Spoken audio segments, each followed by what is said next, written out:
So there's this new proposed country-to-country deal between the Bush administration and Iraq.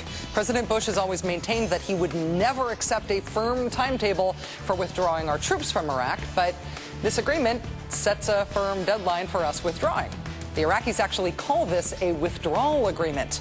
Undaunted, the Bush administration is calling the deal a celebration of our victory. You know, they have always been very good at naming things, if nothing else. Framing.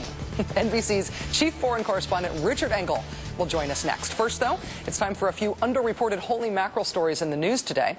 After running a failed presidential bid, campaigning for a failed Republican nominee, and a failed bid to gain support to run the Republican National Committee, Fred Thompson will return to the gig where 95% of those who try fail.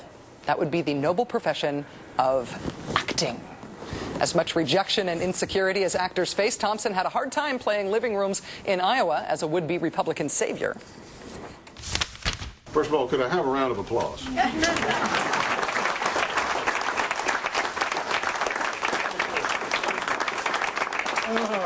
I had to drag that out of you. Oh, it's very sad.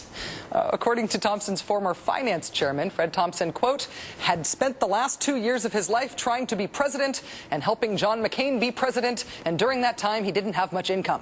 And he, quote, has some wonderful opportunities back in the television market that probably financially far outweigh being chair of the RNC. But, you know, if Fred Thompson couldn't make it on the RNC salary, how did he plan to live on the measly $400 grand a year as president? Free room and board, you know. And speaking of the president, the election of Barack Obama has already apparently caused some change at Bob Jones University, a private college in Greenville, South Carolina, that did not admit black students until 1971 and only dropped its prohibition on interracial dating in the year 2000. Yes, that Bob Jones University, where candidate George W. Bush spoke in 2000 before they dropped the dating ban. Bob Jones U has finally issued an apology for the school's racist policies. Quote, we failed to accurately represent the Lord and to fulfill the commandment to love others as ourselves. For these failures, we are profoundly sorry. We allowed institutional policies to remain in place that were racially hurtful. Bob Jones University President Stephen Jones, the great-grandson of the school's founder, Bob Jones, decided to issue the apology because the school, he says, still gets questions about its views on race. In the statement, they do point out that the university now provides financial support for 2 scholarship funds for minority applicants at a school of 5,000 students. That's 0.04% of the student population. Moving on up. And finally, have you ever been somewhere and wondered what the name of the place actually meant? 2 German cartographers, map makers, have produced a new set of maps that identify locations using their original linguistic meaning. New York, for example, actually means New Wild Boar Village, because York derives from an Old English word for wild boar combined with the Latin word for village.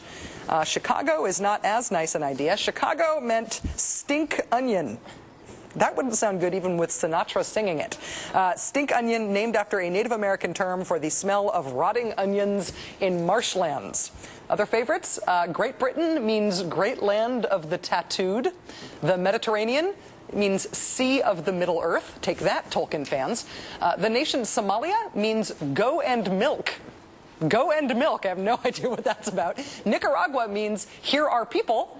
And my personal favorite of the entire atlas is the original meaning of Yucatan in Mexico. Apparently, Spanish explorers asked, what's the name of this region? And the local Mayans responded by saying, Yuc-ac-Catan, which means, I don't understand. And so the Spanish named the place Yucatan. They named the place, I don't understand. If ever there was a more perfect summary of colonialism, I do not know of it.